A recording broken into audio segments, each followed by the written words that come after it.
Throughout history, we have seen that millions and millions of people have lost their life due to the spread of epidemic killer diseases. Smallpox was one such epidemic killer disease. Some of the milkmaids or people who milk cow were not affected by smallpox and they were immune to this smallpox virus. So what superpower does these milkmaids have and why smallpox didn't affect them? Edward Jenner, a scientist and a physician, came to know about this superpower of milkmaids. In this video, we'll see how Edward Jenner used this superpower of milkmaids to develop a vaccination for this disease, thereby saving millions and millions of lives. Some of you would have observed that after getting a vaccination or a flu shot, there may be a possibility of getting fever or some kind of allergy. Do you know why? You will find the answer in this video. So friends, we have lots of very interesting information to share with you guys throughout this video, so please stay tuned. It is believed that smallpox appeared some several thousands of years before.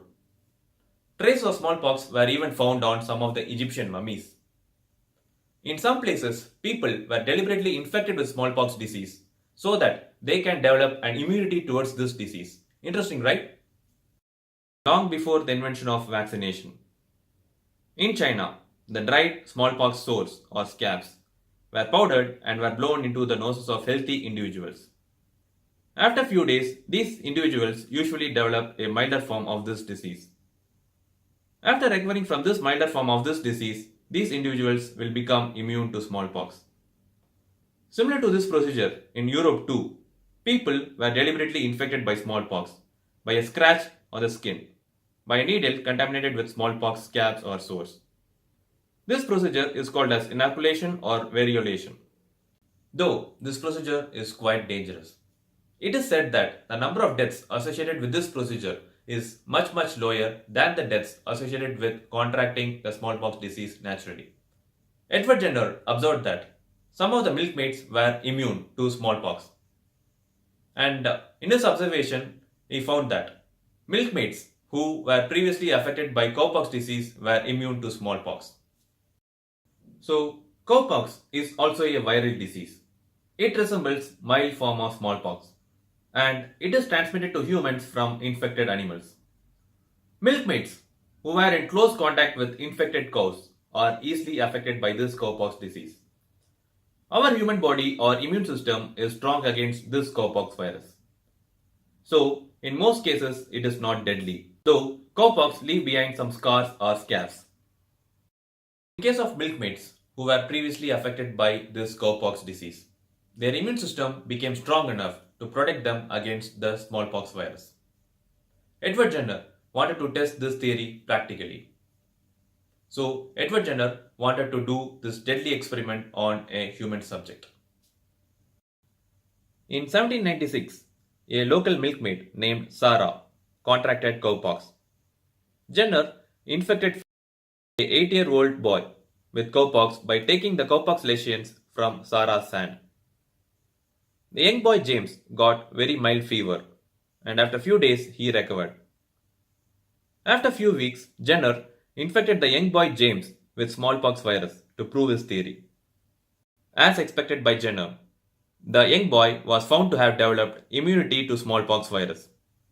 Jenner tried this experiment on other individuals and he found that all of them became immune to smallpox.